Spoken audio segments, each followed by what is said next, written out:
Hello, and welcome to this review of the Daughters of Fortune historical romance book series by Lorraine Heath. I'm Olivia, your favorite resource for book recommendations you can easily screenshot, and you're watching Random Olive Reads. First up is The Outlaw and the Lady. We have the second generation of characters from the Rogues in Texas series, which was published immediately before this one.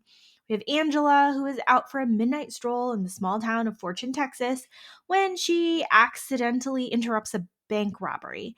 Now, the robbers believe that she has seen their faces and can identify them, so they kidnap her, not realizing until they're too far away that she's blind and it's too late to bring her back. Lee Raven is the ringleader of the robberies, seeking revenge on a single man who ruined his family, and he has gained a reputation as a wanted murderer. As Lee and Angela are stuck together, she starts to realize that he isn't really as cruel as she thought he would be, and it sounds as though he has the admiration of his brothers who ride with him. Now, this was a book with so much plot going on and so much mystery to unravel that I really did have to keep reading to find out if my hunch was correct. And of course, it's delightfully satisfying to know that I read all those clues correctly throughout. This book was angsty and tragic and amazing to see it all tie together.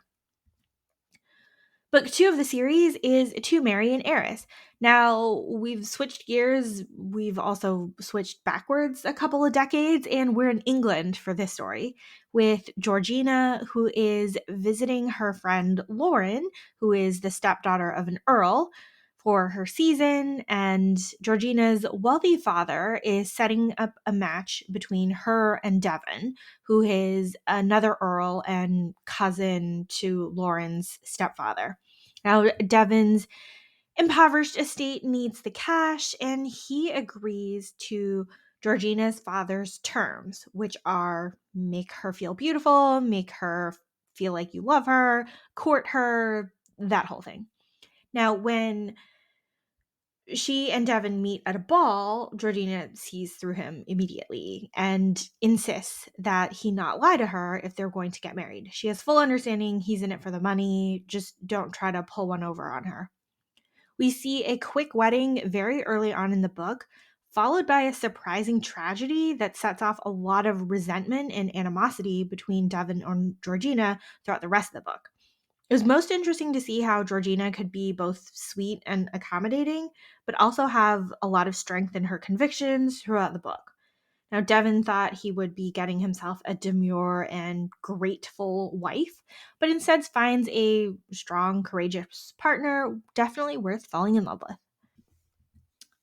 Book three of the series is Love with a Scandalous Lord. We have slightly shallow and naive Lydia visiting England because her stepfather's dear old ducal dad is dying. Now, we've met Lydia's immediate family in A Rogue in Texas, which is book one of the Rogues in Texas series.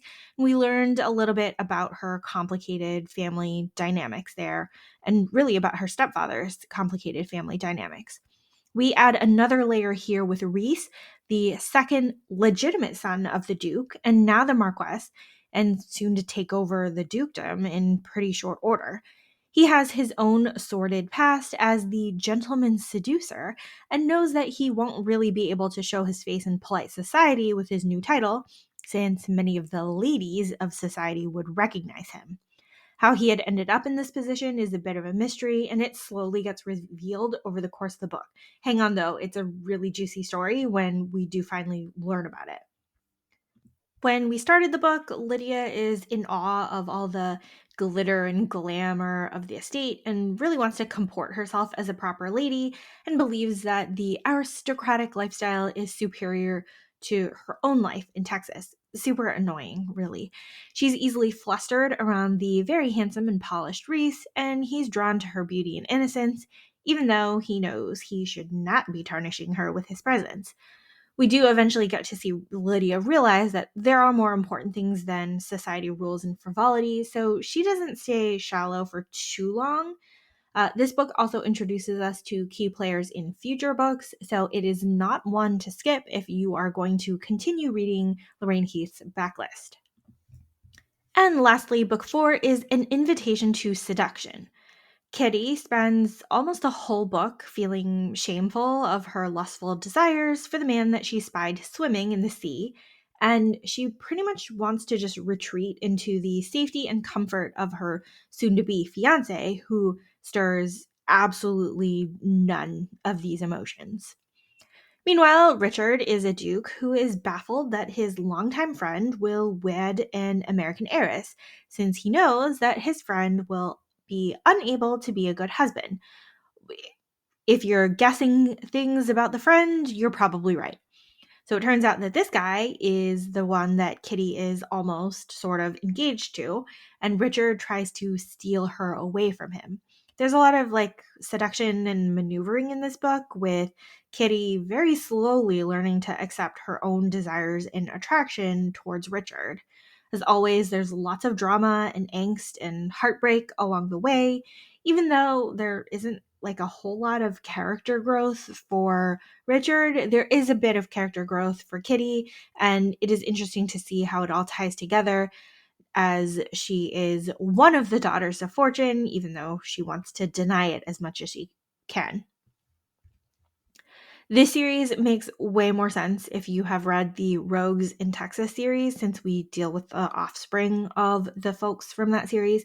Now, book 1 is the only one to take place in Texas, and chronologically, it actually happens after the other 3.